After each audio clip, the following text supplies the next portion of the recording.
year, it looks like there's a light at the end of the tunnel and the pandemic is finally winding down. But there's another pandemic on the horizon. It's a pandemic of loneliness. We'll talk to a leading national expert next on The Jeff Crilley Show.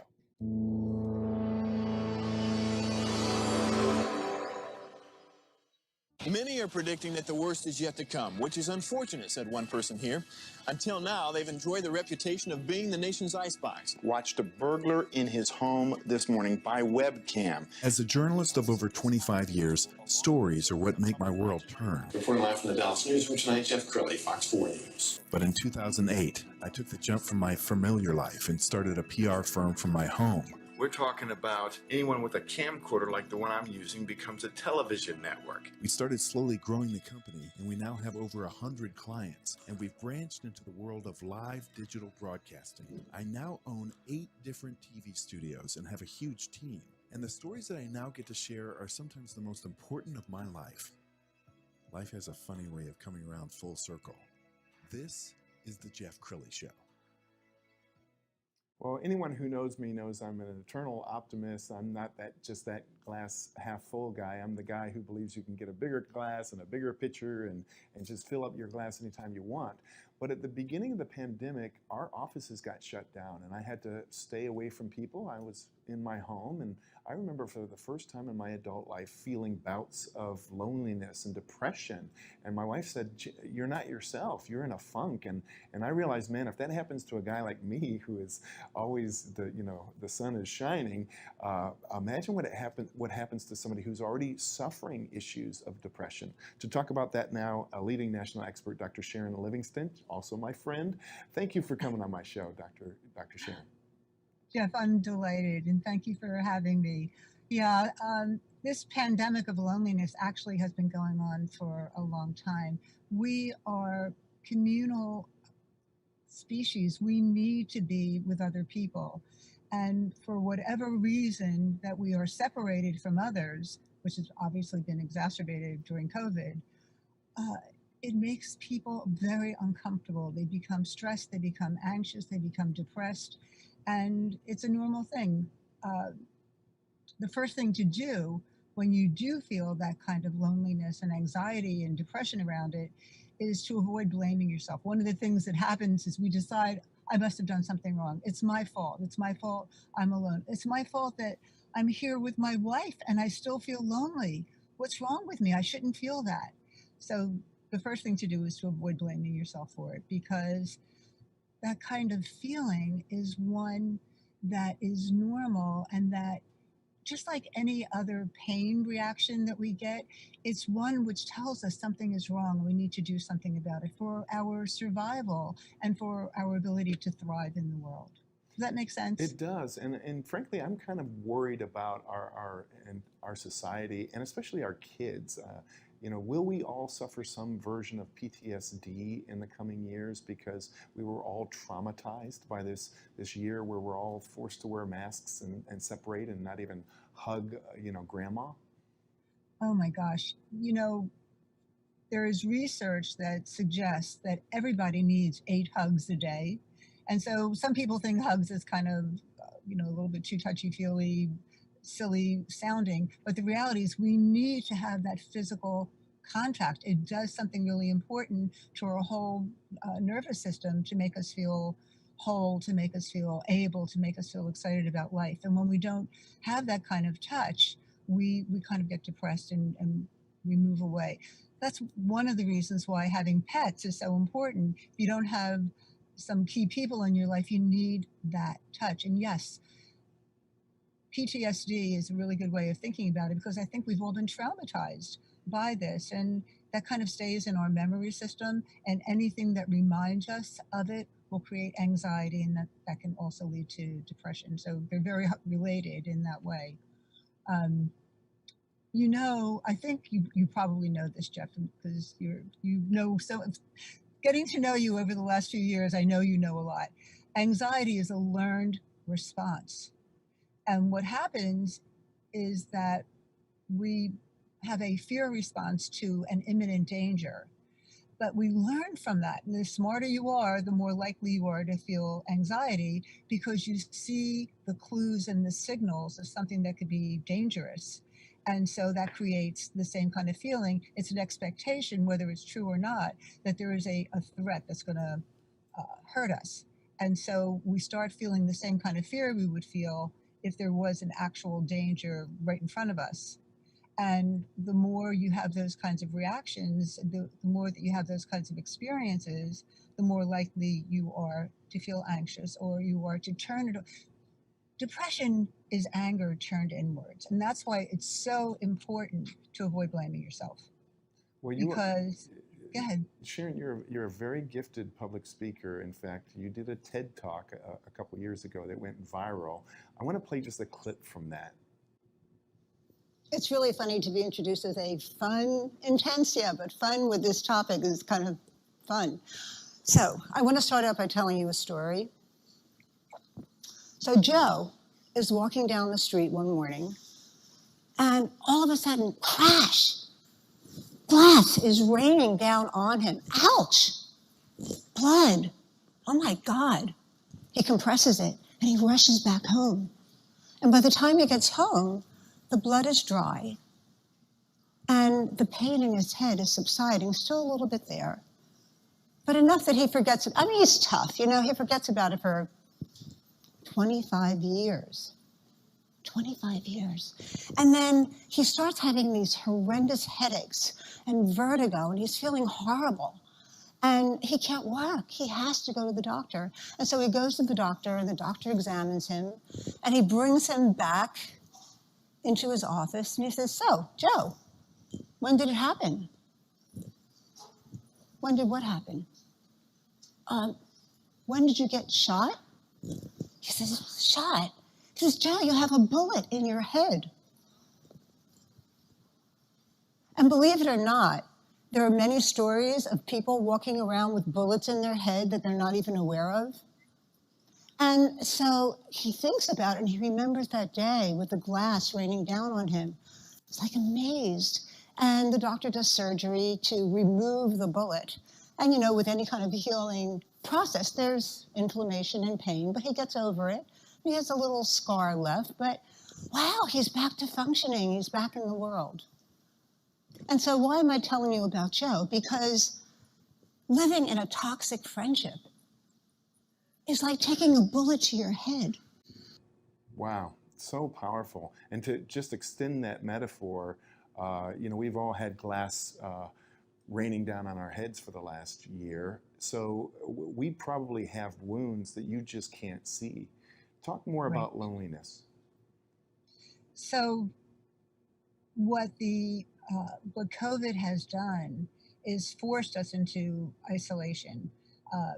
They talk about AI as in terms of learning, but I think AI could also stand for artificial isolation, and that's what COVID has done. It's artificially made us go back into our own space and be with ourselves, and a lot of us really would prefer not to. And as I mentioned before, because of the kinds of beings we are, we need contact. And now the contact we get, like, thank God for this, Jeff, that I can see you on Zoom. I mean, it's fantastic, right?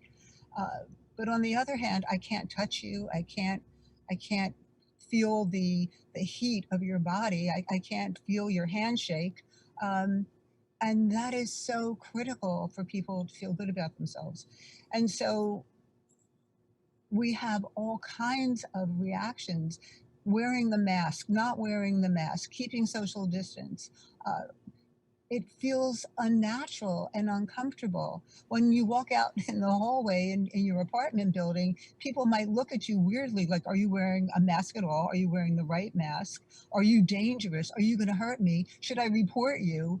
We've become so anxious and fearful of other people. How are we going to get over that when we've had a year or more now of constant threat to our needs for other people? Yes, So, absolutely. And I know that you like to go out socially and dance, and there was probably some months there where you weren't able to do that. Did you suffer from the pandemic yourself, just emotionally? well, I'm a a very extroverted kind of people. I really like to, need to be around others. And I have a significant other that I live with.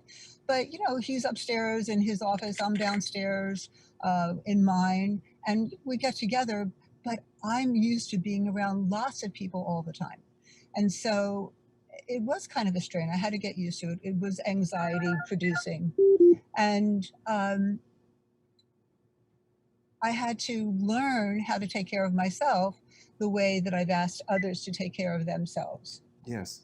Now, And you also wrote an article that we're going to put on the screen right now, The Pandemic of Loneliness. Can you summarize that for us? so, in summary, we have gone through many changes over the years that have been exacerbated by COVID. And the changes have been we've gone from being nuclear families to everyone going out, living on the internet. Uh, I mean, just think about how work is being done now. People are doing work from their homes on their computers, and while they're connecting through Zoom and other video conferencing uh, programs, it's still not the same as being in a group, as going to a party and bumping elbows with someone, feeling the energy, all the energy that's in the room. Recently there's been research about how plants send energy out to other plants. And I have one of my clients is an herbalist and a plant expert. Well, humans do that too. And when we're not in the presence of that energy, of that way of communicating, and I don't mean it in a spiritual way, although some people might talk about that. I just mean the fact that we are energetic bodies, that our bodies are electrical. We create energy, and that touches other people. When you don't have that, there's a void. And so we have to create that to feel whole again. And it makes people feel sad. I mean, when you wear a mask, I have to ask you this. When you wear a mask, do you see as well? Do you hear as well? Because I don't. Me I too. honestly don't. Absolutely, yeah. I cannot wait until the vaccine gets rolled out across the country and we can get rid of these masks. I understand They're why awful. we wear them, but yeah, you feel claustrophobic in a mask. You have been helping people since as far back as you can remember. Tell everybody the story about how when you first realized you had this gift. When I first realized I had the gift. Well, even as a little girl, like I was my mother's confidant, and I would just listen, and I'd be wide-eyed. She was telling me about things she was going through, and then she would feel better, and we would go on. And I didn't really think about that. But when I got into high school, I became the confidant of all my friends, and what they would do is they would tell me what they were suffering with, and I was a really good listener, and I would just nod and commiserate with them. Sometimes I'd offer a suggestion about something. I'd remind them how terrific they were, and then they would feel better. And even when I was doing marketing research in the very beginning of my career for Warner Lambert before it was Pfizer, people would come into my office not to talk about market research, but to tell me about their struggles. I would get into an elevator and walk out with a story. I've always been that kind of person. And I'm chatty here with you now, Jeff, but in my life in general, I'm the listener. And there's something about someone holding your story, listening to your story, that helps people feel better. So I've been doing that for a long time. Well, tell me about your practice now, because you're having to see everybody remotely, and you're a touch person. Is it the same? Are you able to help heal the same way you would if you were in person? So it's been a very interesting journey. I don't know if you know this or not, but I started out my career a lot on the phone and, learning how to do therapy on the phone. What happens is that you start to see through your ears. You can hear things that let you know that something's happening. You can hear the hesitation. You can hear the distraction, like they're going off and doing something else. And even though it wasn't my preferred mode, I learned a lot about how to do that.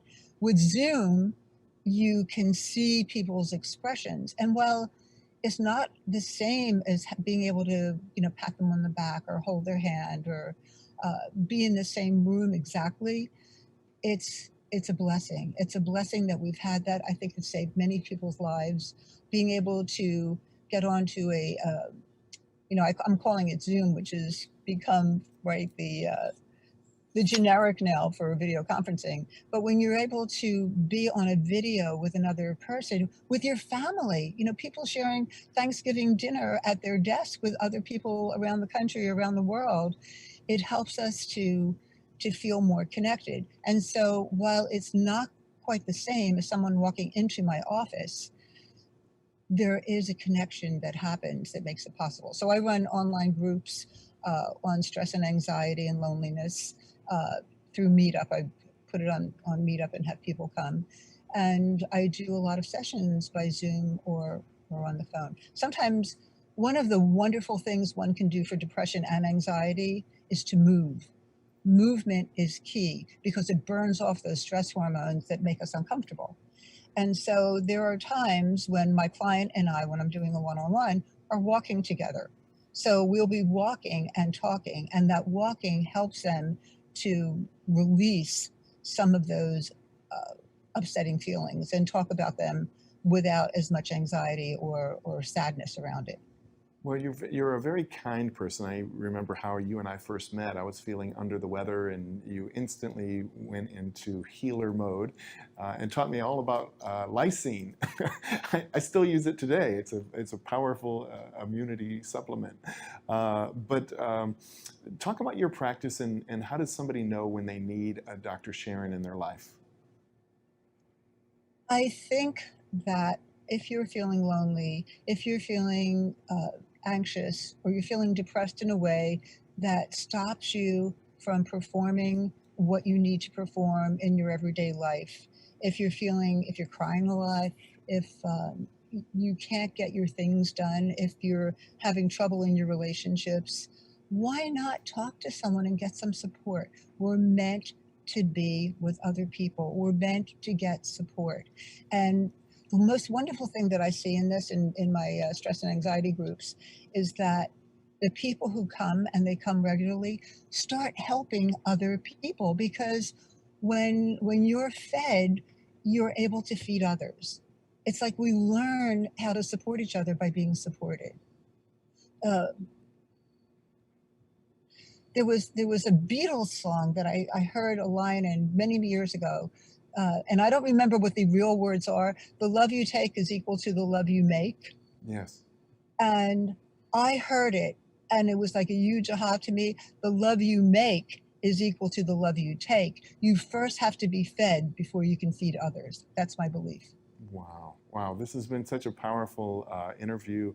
Thank you for sharing your gifts with the world. We're gonna end with your website so people can get in touch. SharonLivingstonPhD.com is the website. Dr. Sharon, thank you for being my friend, and thank you for sharing your wisdom with the world. Thank you, Jeff. It's a pleasure. You bet. And that's it for now. We'll see you next time. Okay.